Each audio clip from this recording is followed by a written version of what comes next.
चुड़ैल और बच्चे।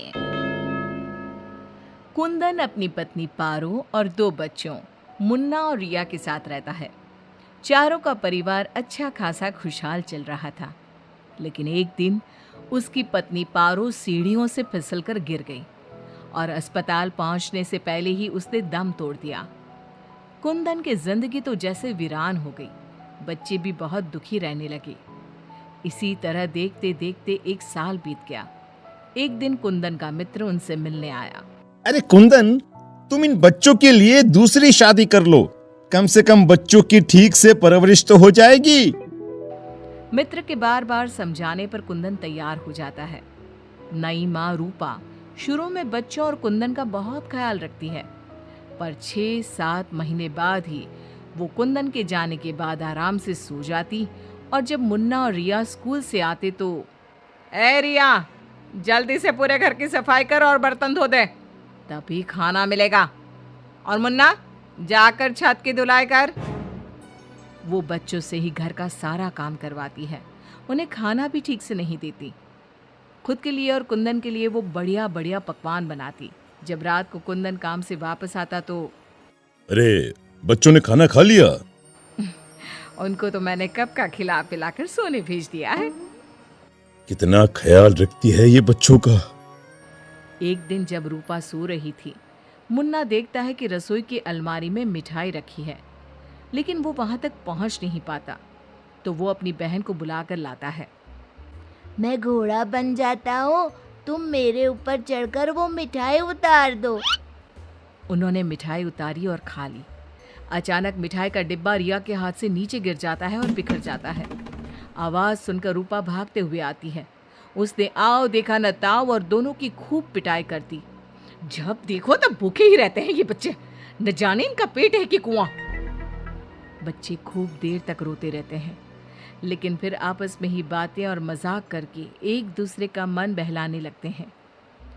रिया, जब मैं बड़ा हो जाऊंगा ना, तो एक मिठाई की दुकान खोल लूंगा। पहले हम लोग खूब सारी मिठाइयाँ खाएंगे और फिर बेचेंगे। मुन्ना, मेरी तो शादी हो जाएगी, तुम अकेले ही सारी मिठाइयाँ खाओगे ना? अरे हाँ रे, तब तक तो मेरी भी शादी हो जाएगी। कुंदन जब घर आता है तब उसकी माँ बच्चों की खूब शिकायत करती है। अरे बच्चों, तुम्हारी माँ तुम्हारा कितना ध्यान रखती है। आखिर क्या कमी है तुम दोनों को? पिताजी, उनकी बात पूरी भी नहीं हो पाती कि हाँ हाँ कह दो कि मैं तुम्हें खाना नहीं देती, सारे दिन घर के काम करवाती हूँ, कह दो ना। मुन्ना चुपचाप खड़ा रहता है। अब तो हम दोनों को पिताजी से बात भी नहीं करने देती। नहीं माँ। मुन्ना और रिया बहुत दुखी होते हैं। रात को इन बच्चों ने नाक में दम कर दिया है, तुम इन्हें लेकर जाओ और कहीं जंगल में छोड़कर आओ। अरे ये क्या कर रही हो तुम? ये दोनों मेरे जिगर के टुकड़े हैं, इनके बिना मैं कैसे रहूंगा? कुंदन को बार बार समझाने पर भी जब वो नहीं मानता, तब उसे एक उपाय सूझता है। कुछ दिनों तक वो बच्चों के साथ खूब अच्छे व्यवहार का नाटक करती है। बच्चे खूब खुश रहते हैं। एक दिन, सुनो, जल्दी से नाश्ता लगाओ, मुझे 2 दिन के लिए शहर जाना है। रूपा बहुत खुश होती है। वो सोचती है कि ये तो बच्चों को जंगल में छोड़कर आने से रहा, मैं ही इन्हें छोड़ आती हूँ। कुंदन के जाने के बाद, बच्चे चलो, आज हम तुम्हारी नानी के घर चलते हैं।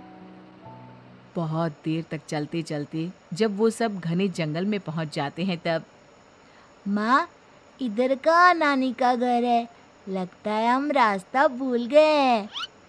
अच्छा, तुम लोग यहीं रुको, मैं रास्ता पूछकर थोड़ी देर में आती हूँ। हाँ, ये कहकर रूपा उन्हें वहीं छोड़कर चली जाती है। बहुत देर हो जाती है और रूपा वापस नहीं आती तो, माँ कब आएगी भैया? इस तरह सुबह से शाम हो जाती है।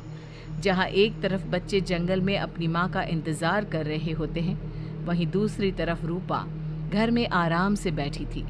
इसी तरह 2 दिन बीत जाते हैं और 2 दिन बाद कुंदन जब घर वापस आता है तो, बच्चे कहाँ हैं? मैं उन्हें जंगल में छोड़ आई। ये तुमने क्या किया रूपा? बच्चे बेचारे जंगल में अकेले कहाँ भटक रहे होंगे? क्या किया तुमने ये? देखो, अगर तुम्हें अपने बच्चों की इतनी ही चिंता है ना, तो जाओ तुम और उन्हें ढूंढते रहो।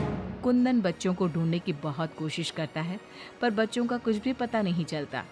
कुंदन बहुत दुखी होता है। अब वो हर रोज काम पर जाने के बहाने जंगल में बच्चों को ढूंढता हुआ भटकता रहता है।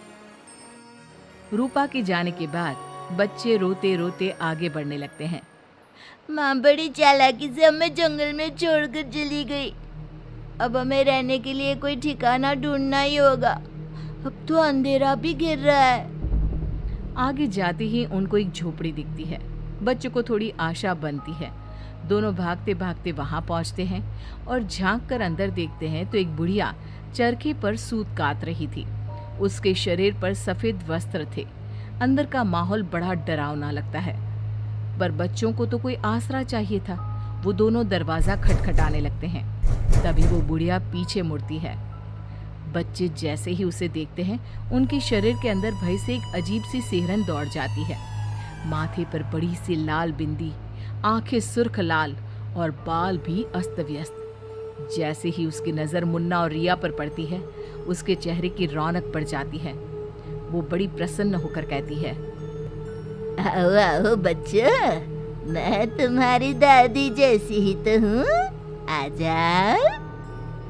बच्चों को प्यार से वो घर के अंदर बुलाती है। बच्चों के लिए खूब सारी मिठाइयाँ, फल और बिस्किट ले आती है। बच्चे तो पहले से ही भूखे थे। वे खाना देखकर उस पर टूट पड़ते हैं। उनका सारा डर भी दूर हो जाता है। वो खाने के बाद तुरंत ही सो जाते हैं। जब सुबह उठते हैं तो बच्चों, हम घर के पीछे वाले बगीचे में चलते हैं। वहाँ बहुत सुंदर फूलों का बगीचा था। मुन्ना और रिया वहीं खेलने लगते हैं। बुढ़िया अंदर चली जाती है। तब तक मुन्ना की नज़र एक गिलहरी पर पड़ती है, जो एक कोने में दुबकी हुई थी।